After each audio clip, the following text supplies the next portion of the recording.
E aí pessoal, bom dia, tudo bem com vocês? Aqui quem fala é o professor Carlinhos, né, professor de Biologia de vocês.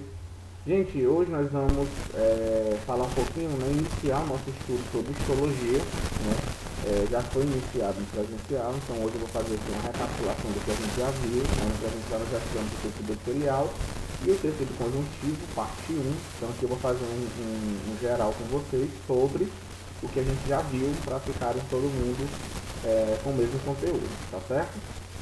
Então vamos lá. Introdução ao estudo da histologia e já vamos falar sobre o tecido epitelial, certo? Então vamos lá, pessoal. A histologia é a área da biologia que estuda os tecidos, né, e as suas doenças, tá bom? Lembrando que um tecido é um conjunto de células especializadas em determinada função.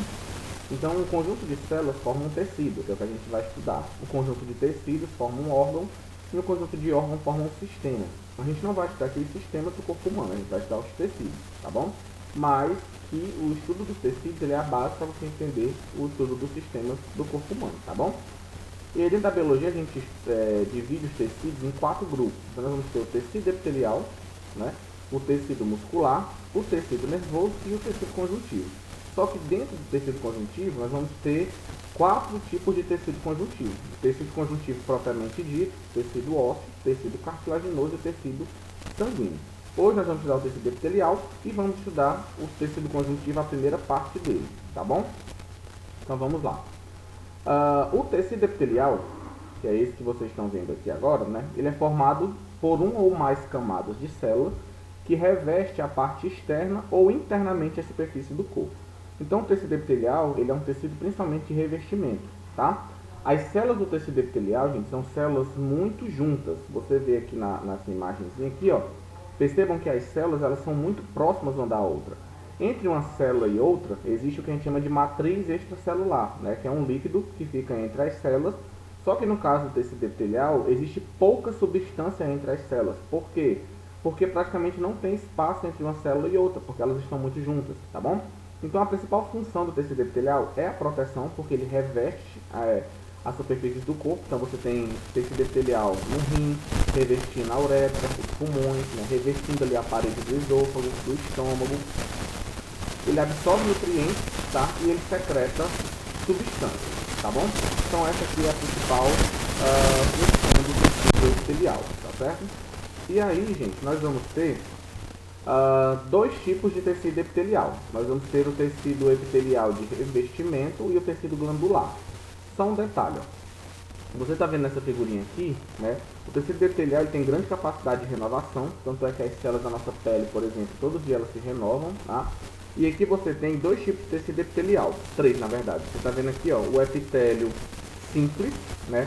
Quando o tecido epitelial ele é chamado de simples, é porque ele só tem uma camada de célula. Já esse daqui, por exemplo, ó, ele é um tecido estratificado, porque ele tem mais de uma camada de célula. E nós temos o pseudoestratificado, que é aquele que só tem uma camada de células, só que essas células não são do mesmo tamanho. E aí acaba dando a impressão de que existem mais de uma camada, mas na verdade não é uma camada só. Tá? Só que como parece ser duas camadas, ele é chamado de pseudoestratificado. Essa palavra pseudo significa falso, tá bom? Então nós temos o simples, que é uma camada só, o estratificado e o pseudoestratificado, tá bom? E aí, gente, nós vamos ter o epitélio de revestimento. Nós temos dois tipos de tecido epitelial. Aquele com a função de proteção e revestimento, né, de revestir as superfícies, e o epitélio glandular, que é aquele que vai formar as glândulas com o objetivo de liberar substâncias. Então, o epitélio de revestimento, né, ele está presente, por exemplo, na nossa pele, no nosso estômago, né, nas paredes do intestino. Aqui, ó, no intestino, nós temos as chamadas microvilosidades. As microvilosidades parecem dedinhos, né? Só que essa estrutura são formadas por células nesse formato assim, ó, em pé, que acaba aumentando a superfície de contato. Então, nas paredes do nosso intestino delgado, né, quando os nutrientes são absorvidos, essas microvilosidades, né, elas formam tem um formato que faz com que o nutriente consiga entrar e ser absorvido mais ainda. Então, essas microvilosidades que vocês estão vendo aqui na imagem real, no microscópio, ó, aqui é a camada de célula, né, é um epitélio simples, só tem uma camada. E aqui são as microvilosidades, né, que ajudam na absorção. Eles aumentam a área de absorção dos nutrientes, tá bom? O tecido epitelial ele não tem vaso sanguíneo, ou seja, ele é um tecido avascular. Então ele é nutrido pelo tecido conjuntivo, tá? Os nutrientes, o oxigênio que o tecido epitelial precisa, já que ele não tem vaso sanguíneo, ele recebe do tecido conjuntivo, tá bom? E por último nós temos o epitélio glandular. Deixa eu ativar aqui já que eu ativo meus pincéisinhos. O epitélio glandular também é um tipo de tecido epitelial, só que agora com a função de formar glândulas. Glândulas são células especializadas na produção de substâncias. Então, você vai ter estruturas dentro do nosso corpo, chamadas glândulas, que elas vão liberar substâncias ou para fora do corpo ou para dentro da corrente sanguínea. Quando uma glândula libera uma substância para fora do corpo ou então dentro de alguma cavidade, ela é chamada de uma glândula exócrina, tá? Tanto é que essa glândula, ela tem um ducto, que é um canal, por onde a substância vai sair e ser eliminada. Por exemplo, as nossas glândulas lacrimais, que produzem as nossas lágrimas são produzidas e liberadas fora do corpo. Então, as glândulas lacrimais são glândulas exócrinas. As glândulas sudoríparas, que produzem o suor, também o suor é liberado fora do corpo. Então, é uma glândula exócrina. Já as glândulas endócrinas, elas não têm ducto, porque elas liberam a substância direto dentro da corrente sanguínea. Geralmente são hormônios. Né? Então, as glândulas que produzem hormônio, a glândula suprarrenal, a glândula tireoide, a glândula paratireoide, né? A hipófise, as glândulas que produzem substâncias diretamente dentro da corrente sanguínea, né, são chamadas de glândulas endócrinas, tá bom? Existe também um tipo de glândula que uma parte dela produz substâncias para fora do corpo e uma parte dela produz para dentro da corrente sanguínea. Aí nós chamamos de uma glândula anfipática ou uma glândula mista, tá? Exemplo, o pâncreas. O pâncreas é uma glândula mista, né? O pâncreas tem uma região que produz tanto hormônios, né, como o glucagon e a insulina, mas também produz o suco pancreático dentro do estômago, né? Ele manda direto lá para o intestino. Então o pâncreas ele é uma glândula mista, tá certo? Bom, gente, então a gente termina o tecido epitelial por aqui, tá? Só para vocês já terem uma noção do que é o tecido epitelial, quais são as funções do tecido epitelial, né? Nós temos dois tipos, o revestimento e o glandular. E agora nós já vamos começar a falar um pouquinho também do tecido conjuntivo. Então deixa eu fechar aqui. E agora o tecido conjuntivo, ele já é um pouco diferente, né? Tecido conjuntivo, ó, vamos lá. O tecido conjuntivo, ele diferente do epitelial, o tecido epitelial tinha muitas células juntas, né? Não tinha espaço entre as células, praticamente não tinha matriz, não tinha líquido intercelular. O tecido conjuntivo é diferente. O tecido conjuntivo ele já tem células mergulhadas em grande quantidade de matriz intercelular. Então você pode perceber aqui, ó, que entre uma célula e outra há muito espaço entre elas, e esse espaço é preenchido pela matriz intercelular, né, por esse líquido. E aí o que vai diferenciar um tipo de tecido conjuntivo para o outro é as células, cada tecido vai ter um tipo de célula diferente e uma matriz diferente também, tá? Então nós vamos ver aqui o primeiro grupo de tecido conjuntivo. O primeiro tipo de tecido conjuntivo que a gente vai estudar, antes da gente falar sobre ele, nós precisamos saber que o nosso corpo ele tem três tipos principais de fibras. Nós temos as fibras colágenas, que são feitas de colágeno, que é uma proteína bem resistente, né? Nós temos as fibras elásticas, que é formada por uma proteína chamada elastina, ela já é menos resistente, né? E ela já é mais maleável. E nós temos as fibras reticulares, né? Que elas são formadas por um tipo especial de colágeno. E aí, dependendo da quantidade dessas fibras, quanto mais colágeno tem, mais resistente é. Quanto menos colágeno tem, menos resistente é. Dependendo da quantidade de fibras, nós vamos ter aqui o tecido conjuntivo propriamente dito. O que é o tecido conjuntivo propriamente dito? Ele é um tecido que ele tem a função de nutrir outros tecidos. Então, por exemplo, o tecido epitelial ele não tinha vasos sanguíneos. Então, ele é nutrido pelo tecido conjuntivo propriamente dito, tá?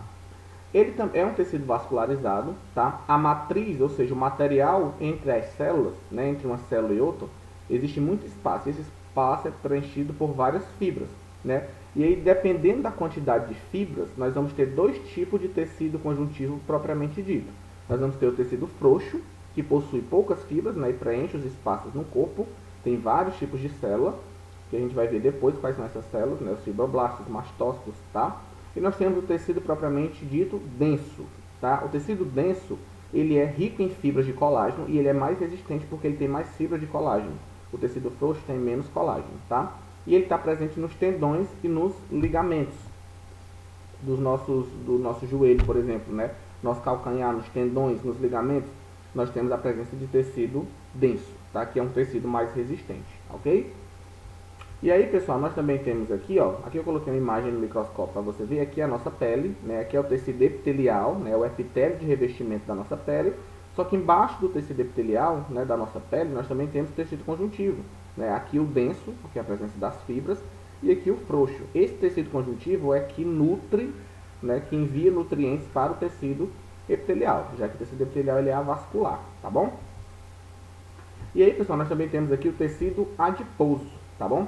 O tecido adiposo ele é um tipo especial de tecido conjuntivo, que ele fica sob a pele, embaixo da nossa pele, né?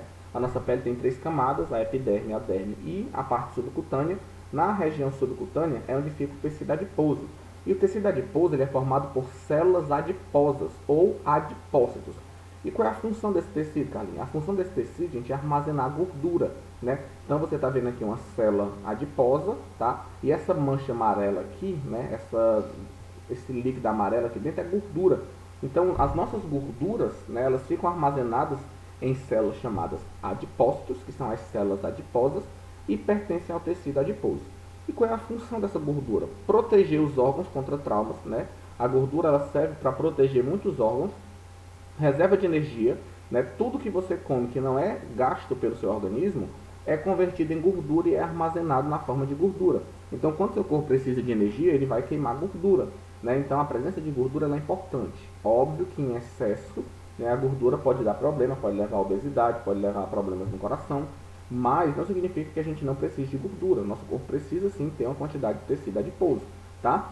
Até porque ele também serve como isolante térmico e também muitas vitaminas, gente, se dissolvem na gordura.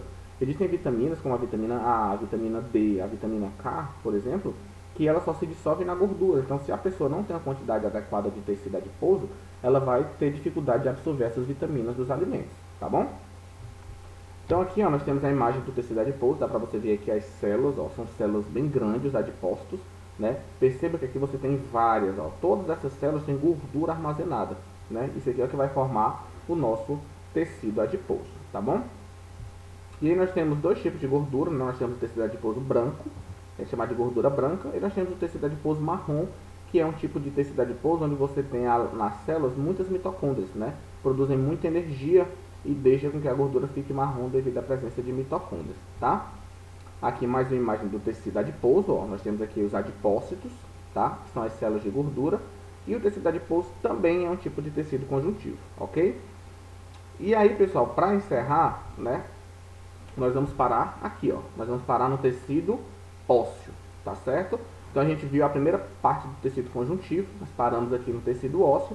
Na próxima aula a gente termina o tecido ósseo, termina o tecido cartilaginoso e já começa a falar um pouquinho sobre o tecido sanguíneo, tá bom? Que é a segunda parte do tecido conjuntivo, tá? A aula de tecido conjuntivo parte 2 é só dedicada ao sangue, que é o tecido sanguíneo. Então a gente na próxima aula a gente fala sobre o tecido ósseo e fala também sobre o tecido cartilaginoso, tá certo?